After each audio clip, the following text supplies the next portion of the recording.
one of the beautiful things that that Dr. Lowen said. He said, "As is the body, so is the self." If our body is stiff, we'll be stiff people. If our body is overweight or obese, we'll have an obese aspect to our being. If our bodies are flexible and have a wide range of motion, we'll have bodies and we will be beings with wide range of possibilities. A stiff body is a stiff person.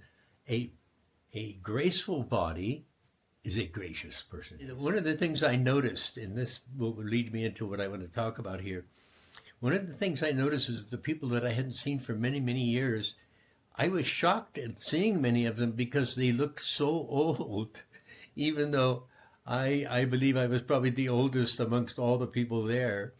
And I'm sure I don't look exactly young to any of them either.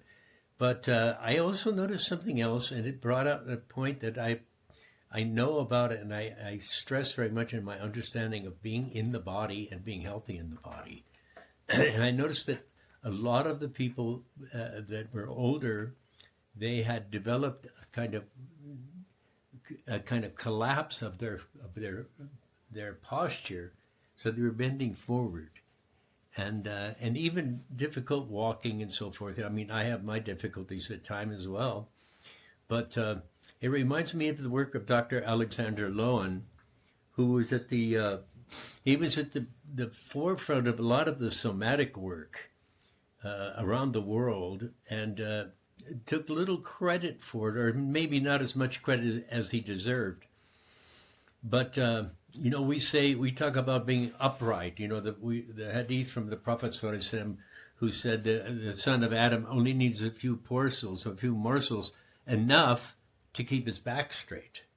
And that keeping the back straight, being upright with the shoulders back and open so that there's full breathing.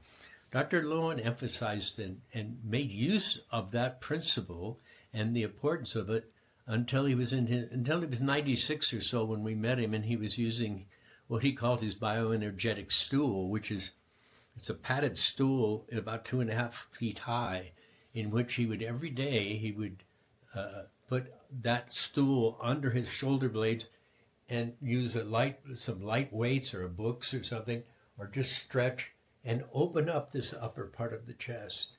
And then he would do it above the pelvis. So this middle part of the body is stretched out.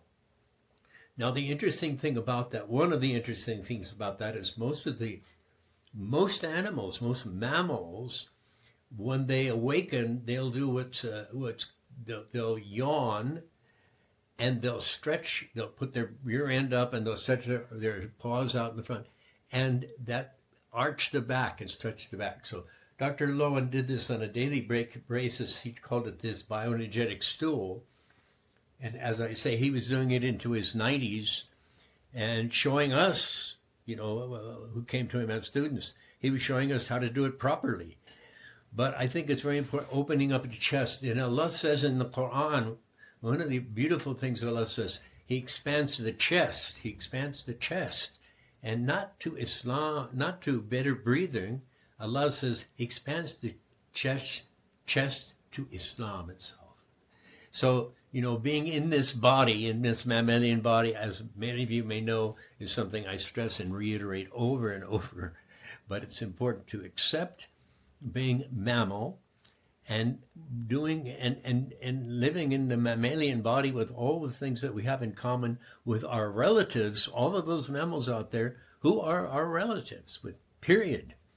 And so that stretching and that opening up of the chest, and that many of you know that I teach people about yawning, because yawning is another practice that I prescribe for people, along with other exercises that I do that are more exercises of awareness.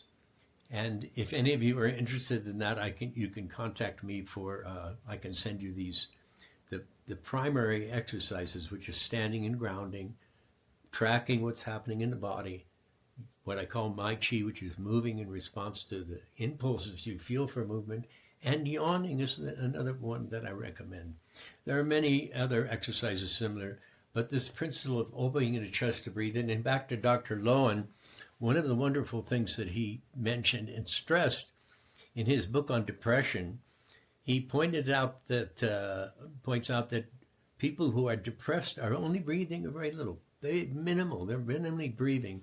And he said and pointed out that breathing and feeling, presence of feeling, that is sensory experience, to be present in the body and to be sentient, as they say, that comes with breathing. And the way we to limit and stop that feeling and dampen it down is by only breathing as much to stay alive. So it doesn't mean we just start deep breathing, and there's so many methods for breathing out there.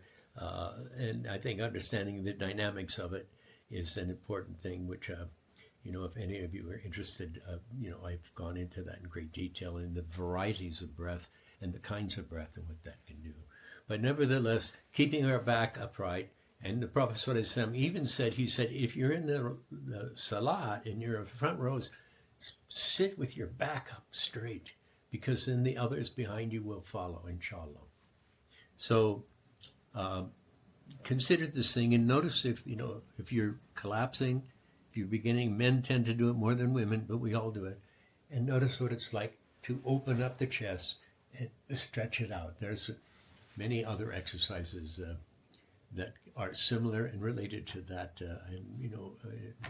As I told some of you, I've mentioned that I'm planning to launch a course soon, inshallah, within the next couple of months, hopefully. And I can go into more detail on all these things to change the body. One of the beautiful things that Dr. Lowen said, he said, as is the body, so is the self. If our body is stiff, we'll be stiff people. If our body is overweight or obese, we'll have an obese aspect to our being. If our bodies are flexible and have a wide range of motion, we'll have bodies and we will be beings with wide range of possibilities. A stiff body is a stiff person. A graceful body is a gracious person, he said. So we live in these bodies as mammals, and alhamdulillah, may Allah bless you all and bless all of you for the efforts that you make and enable you to find success and fulfillment in this world, inshallah. Assalamu alaikum.